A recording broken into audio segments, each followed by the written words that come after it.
As the meltdown spreads, banks, institutions, insurance companies, and internet financial companies are calling for rescue, bailout, and are selling themselves to anyone with money enough to keep them afloat. The subprime mortgage meltdown is beginning to hurt many of your major institutions. Freddie Mac and Fannie Mae, the government-sponsored mortgage companies, have guaranteed $4.6 trillion in home loans and are in trouble and are currently losing billions of dollars. Citigroup, the U.S. and world's largest bank, is in serious trouble. They hold $25 billion in CDOs.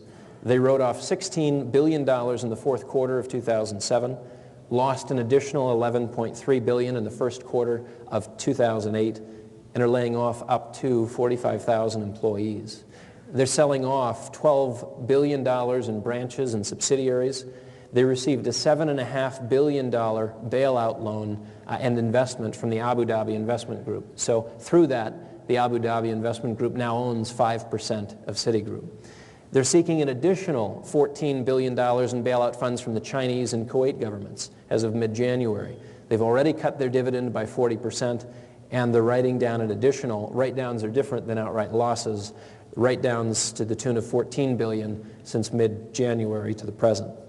Merrill Lynch is in serious trouble. They own $8 billion in CDOs. They received a $16.2 billion bailout from the Sovereign Wealth Fund of Singapore for 10% of the company. They lost $16 billion in 2007.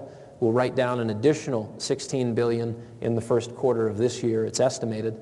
And they're trying to raise an additional $4 billion through partnerships in the Middle East and the Chinese sovereign wealth funds. Morgan Stanley is in trouble. With $9.4 billion in subprime mortgage losses in the fourth quarter, they received a $5 billion bailout from the Chinese investment company, the Sovereign Wealth Fund in China. J.P. Morgan Chase has roughly $5 billion in CDOs and will write down $3.4 billion.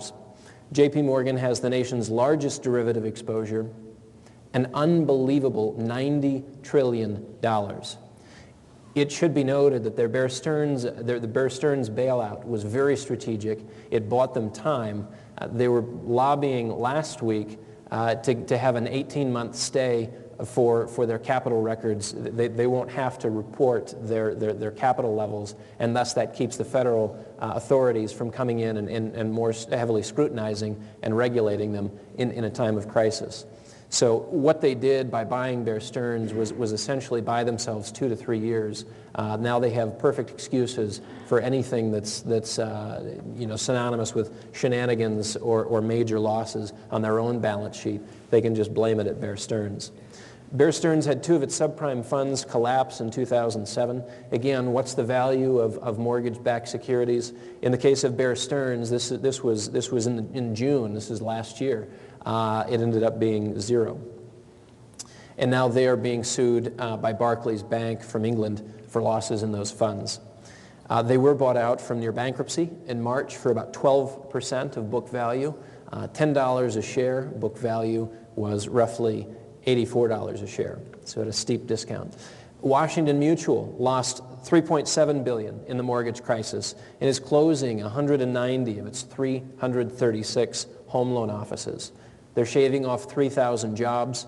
It's rumored that J.P. Morgan Chase will be bought out by Washington Mutual. They're not finished buying. J.P. Morgan Chase is still on the acquisition trail.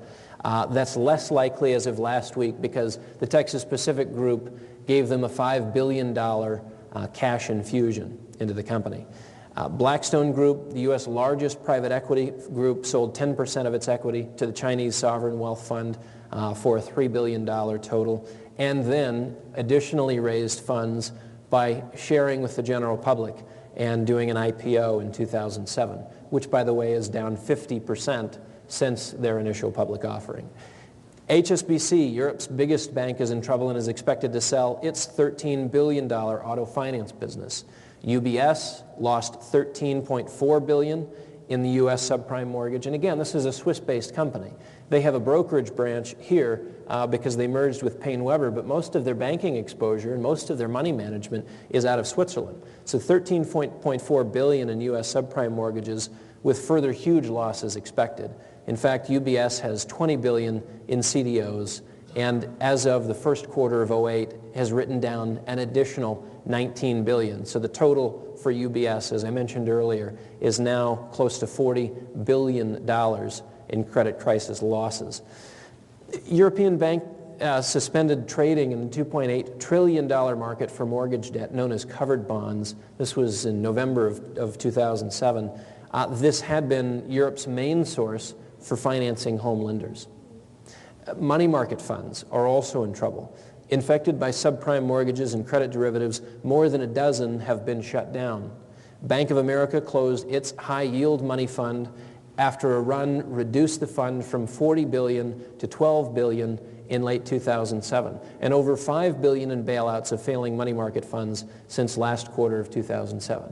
And remember, with $3.5 trillion sitting in money market funds, you want to see the 20th century, 21st century version of a run on the bank. It's not going to be a queue out the front door. It's going to be your mouse and mine clicking away as we electronically transfer funds out of the institution we decided to hate for the day. That's what happened with Bear Stearns. They had $19 billion walk between Tuesday and Thursday. And so on Monday of that week, the CEO of Bear Stearns says very forthrightly, we have no problems, no capital issues, we have plenty of money. And by Thursday, he's clamoring for the Fed to bail them out as they're on the verge of bankruptcy. And in fact, in emergency meetings all through the weekend, patched something together before trading opened in the Asian markets on Sunday night. So again, the run on the bank that we could see from money market funds is significant, but you have to know that the quality of paper in those money market funds includes a lot of subprime garbage.